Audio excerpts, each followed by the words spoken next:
Final आंकड़ा सामने आ गया है। 2.89 करोड़ वोटरों के कट सकते हैं नाम। ये बड़ा आंकड़ा, यानी आप समझिए 2.25 करोड़ वोटरों के नाम कट सकते हैं। 31 दिसंबर को आपको बता दूं फाइनल ड्राफ्ट सूची जो है वो जारी होगी। एसआईआर आंकड़ा सामने आने के बाद अब सियासत भी शुरू हो गई है।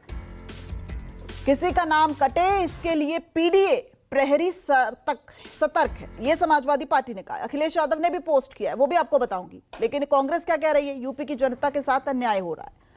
तो आज जो आंकड़ा अभी सामने आया है उसके मुताबिक 2.25 करोड़ नाम कट सकते हैं। हालांकि 31 दिसंबर वो तारीख होगी जब फाइनल ड्राफ्ट सूची जो है वो जारी होगी।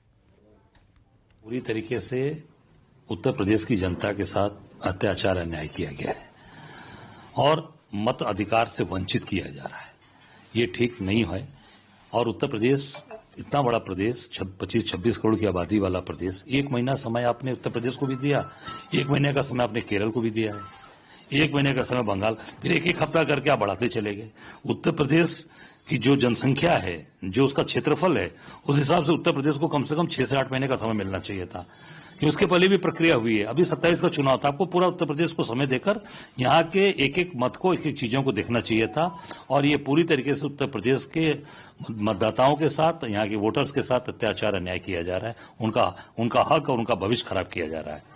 आदरणीय अखिलेश यादव जी ने इस बात को पहले ही कहा कि भारतीय जनता पार्टी एसआईआर इसलिए करना चाहती थी क्योंकि वो पीडीए के वोट को काटना चाहती थी। लेकिन जिस तरह से समाजवादी पार्टी का एसआईआर पीडीए प्रहरी वो गांव-गांव, गली-गली, दरवाजे-दरवाजे जाता रहा, लोगों से मिलता रहा, वोट बनवाता रहा, जो पात्र वोट हैं उनके वोट ना कटे इसके लिए ध्यान देता रहा।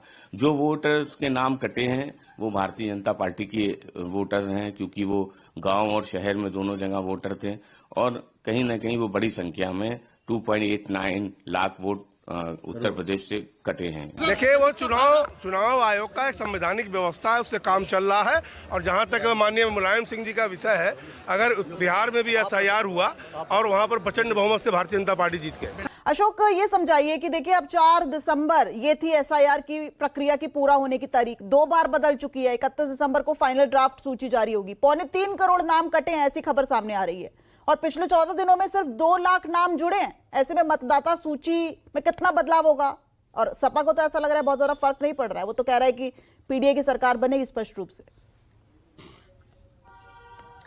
देखिए, दरअसल कितने नाम कटे और कितने नाम जुड़े ये तो जो फाइनल सूची आएगी उसके बाद तस्वीर साफ हो पाएगी। लेकिन जो बात आपने कही कि राजनीतिक दल इसको अपने अपने हिसाब से प्रस्तुत कर रहे हैं, आपने देखा कि अखिलेश यादव ने भी कल देर रात अपने सोशल मीडिया अकाउंट पर यह लिखा कि अगर 2.89 करोड़ मतदाताओं के नाम कट जाते हैं तो अगर 403 विधानसभाओं के लिहाज से देखा जाए तो 61,000 वोटों का नुकसान बीजेपी को हर विधानसभा सीट पर होगा। यही बात समाजवादी पार्टी के नेता भी लगातार दोहरा रहे हैं कि एसआईआर की प्रक्रिया में पीडीए प्रहरी लगातार उस पर निगाहें बनाए हुए हैं और इसका नुकसान समाजवादी पार्टी को नहीं बल्कि बीजेपी को होगा। और अगर बीजेपी के नेताओं की आप बात कीजिए तो आज मथुरा के दौरे पर थे यूपी बीजेपी के अध्यक्ष पंकज चौधरी। उन्होंने कहा कि बिहार में एसआईआर की प्रक्रिया के बाद वहां पर प्रचंड बहुमत से एनडीए की सरकार बनी है और उत्तर प्रदेश में भी एसआईआर की प्रक्रिया के बाद एनडीए की प्रचंड बहुमत की सरकार बनेगी। तो यह दावा समाजवादी पार्टी और बीजेपी दोनों की तरफ से किया जा रहा है। हालांकि इस बीच में कांग्रेस की तरफ से यह बात जरूर कही जा रही है कि अगर इतनी बड़ी संख्या में मतदाताओं के नाम वास्तविकता में कट के सामने आते हैं फाइनल सूची आने के बाद, तो ये उनको मताधिकार से वंचित करने का प्रयास करने की एक बड़ी साजिश है। तो राजनीतिक दलों के बीच इस बात की होड़ आज सुबह से ही देखी जा रही है, जब एसआईआर फॉर्म भरने की अंतिम तिथि समाप्त हो चुकी है और दोबारा चुनाव आयोग की तरफ से तिथि बढ़ाई नहीं गई है। तो राजनीतिक दलों में इस बात की भी होड़ देखी जा रही है कि इस प्रक्रिया से नुकसान सिर्फ उनका हो रहा है, बल्कि दूसरे जो राजनीतिक उनका नहीं हो रहा है, बल्कि जो दूसरे राजनीतिक दल है उनका हो रहा है। लेकिन इतना जरूर है कि अगर इतनी बड़ी संख्या में फाइनल सूची आने के बाद लोगों के नाम कटते हैं तो यह कहीं ना कहीं बहुत चौंकाने वाली बात होगी, क्योंकि एसआईआर की प्रक्रिया को लेकर न सिर्फ सत्ताधारी बीजेपी बल्कि समाजवादी पार्टी, कांग्रेस, बसपा, लोकदल सभी राजनीतिक दलों ने बहुत ताकत लगाई है कि उनके मतदाताओं के नाम सूची से ना कटने पाए। हालांकि ये तस्वीर बाद में साफ हो पाएगी, क्योंकि अभी बीच में जो आपत्तियां और दावे भी लिए जाएंगे चुनाव आयोग की तरफ से, जिन्होंने अपने जो प्रपत्र है वो जमा नहीं किए उनको लेकर नोटिस भी चुनाव आयोग की तरफ से जारी की जाएगी। तो ये तस्वीर आने वाले दिनों में साफ हो पाएगी। लेकिन इतना जरूर है कि इस प्रक्रिया को लेकर के सभी राजनीतिक दल अपने जो उनका जो सियासी नफा है उसको बताने की कोशिश कर रहे हैं।